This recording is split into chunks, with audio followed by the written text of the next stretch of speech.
Dvojčlenná a jednočlenná veta, vetný základ. V tomto videu si zodpovieme nasledujúce otázky. Čo je jadro vety? Čo je dvojčlenná veta a aké je jej jadro? A nakoniec, čo je jednočlenná veta a aké je jej jadro? Toto video si teraz môžete pozastaviť a využiť tieto otázky ako súčasť vašej individuálnej prípravy.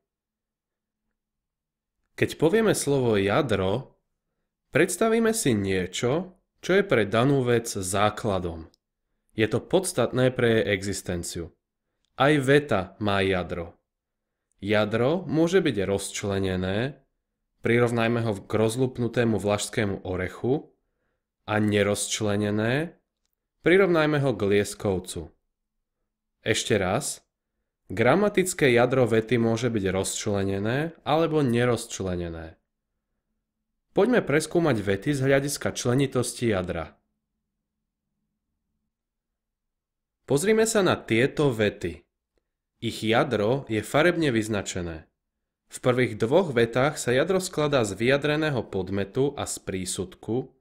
V tretej vete sa tiež skladá z podmetu a prísudku, ale podmet ona je nevyjadrený. Všetky tieto tri vety majú jednu vec spoločnú. Ich jadro, ako môžeme vidieť, je rozčlenené. Keďže je rozčlenené na dve časti, takúto vetu nazývame dvojčlenná.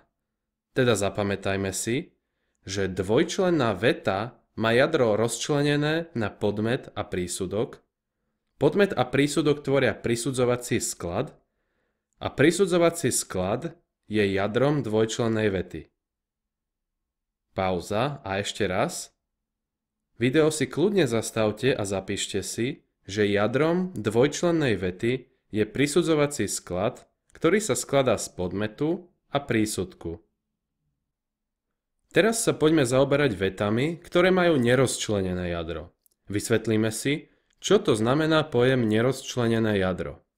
Vo vete od rána prší nevieme určiť pôvodcu deja, teda podmet. Nevieme odpovedať na otázku, kto prší, pretože sa na to nedá odpovedať, i keď pre vedomosti z biológie vieme, prečo prší. Aj v druhej vete, v zime neskoro svitá, nevieme odpovedať na otázku, kto svitá. Teda, prší a svitá, i keď sa môžeme opýtať prísudkovou otázkou, čo robí, nie sú prísudkami, lebo nevieme označiť podmet, teda pôvodcu deja. Prší a svitá sú vetné základy. Zapamätajme si, že veta, ktorá nemá rozčlenené jadro na podmet a prísudok, je jednočlenná a jadro jednočlennej vety sa nazýva vetný základ. Vedomosti, ktoré sme doteraz získali, si upevníme ešte týmto prehľadom. Jadro vety môže byť rozčlenené na podmet a prísudok, ktoré tvoria prisudzovací sklad, a ten je jadrom dvojčlennej vety. Nerozčlenené jadro sa volá vetný základ a ten je jadrom jednočlennej vety. Tu máme ešte tento prehľad naplnený konkrétnymi vetami. Nerozčlenené jadro je, sa stmieva, mrzne, mrholilo. Je to vetný základ a všetky tri vety sú jednočlenné. Rozčlenené jadro reprezentujú prisudzovacie sklady. On, nevyjadrený podmet, zapískal, mláďatá sa ukrývajú a chodník vedie.